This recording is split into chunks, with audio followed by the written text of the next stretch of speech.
The Nintendo Switch 2 is releasing in just 4 days, and people are wondering if the console is going to sell well, or if it's just going to flop like the Wii U did back in 2012.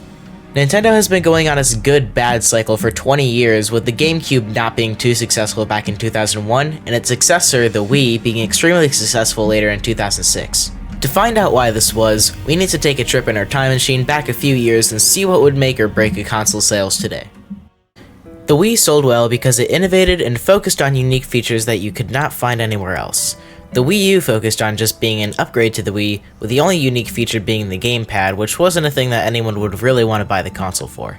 The PlayStation 2 sold over 160 million units since its release in 2000, and sold well because it was backwards compatible with the PlayStation 1, which already had a good reputation as being a competitor alongside Nintendo and Sega and later Microsoft. The original Wii was backwards compatible with the GameCube, and this was a big feature, as if someone had a GameCube, they could sell it and use the money to buy a Wii and lose nothing. They could still play their games and use their controllers. The GameCube only sold a bit over 20 million units, and the Wii's backwards compatibility gave some people the incentive to play GameCube games alongside their new Wii games. While the Wii U was backwards compatible with the Wii, it was only marketed towards Nintendo fans and children who would want to play games, and its confusing marketing made it seem like a tablet for the original Wii. It didn't have any big feature besides backwards compatibility that anyone would want to buy it for, unlike the Wii's innovative features in marketing towards not just gamers, but everyone, and the PlayStation 2's ability to play DVDs. The Nintendo Switch sold so well because it was not marketed as poorly as the Wii U, and it was released at such a time where there was high demand for games but not many console releases. The Xbox One X was released later that year, but it suffered the same case of confusing marketing as the Wii U. There were also very strong first-party titles at or right after the launch of the Switch, such as Legend of Zelda Breath of the Wild, which had already released on the Wii U but was given new life on the Switch. Everyone saw how good the game was on the Wii U, but nobody bought a Wii U to play it.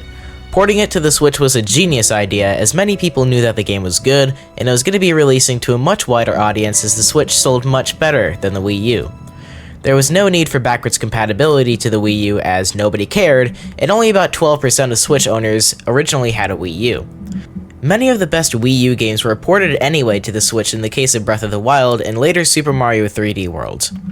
Releasing a game console in the past wasn't the same as it is today with the widespread use of internet to spread controversies. Nintendo has been accused of many anti-consumer decisions recently regarding the Switch 2, including game chat, not owning anything, and high prices. However, Nintendo has made many controversial decisions in the past, but has just gotten away with it. The prices for the Switch 2 have also been said to be very high. For the base console, the camera, a game, and an extra set of controllers, that would cost you around $680 USD. The same basic stuff for the original Switch minus the camera would be $140 cheaper, $200 counting the camera. Of course, if you want to use game chat, that would be another $20 a year, which for a console subscription service isn't really that bad, but if you wanted the GameCube games, that would be a total of $50 a year. The Switch 2 situation is as follows. Everyone has a Switch, just like how everyone had the Wii. There are no new revolutionary features like the original Switch or the Wii had, and is really just a more powerful version with new things such as game chat and mouse control. The same thing was true with the Wii U being Wii U Chat and the gamepad. I predict that the final sales for the Switch 2 will reach 1.5 million on release weekend and will end up being around 25 million total by the next console release. Of course, those are just my predictions, so take them with a grain of salt. Anyway, that'll be all for this video. Thank you for listening. My name is Baked Beans, and I'll catch you in the next one. See ya!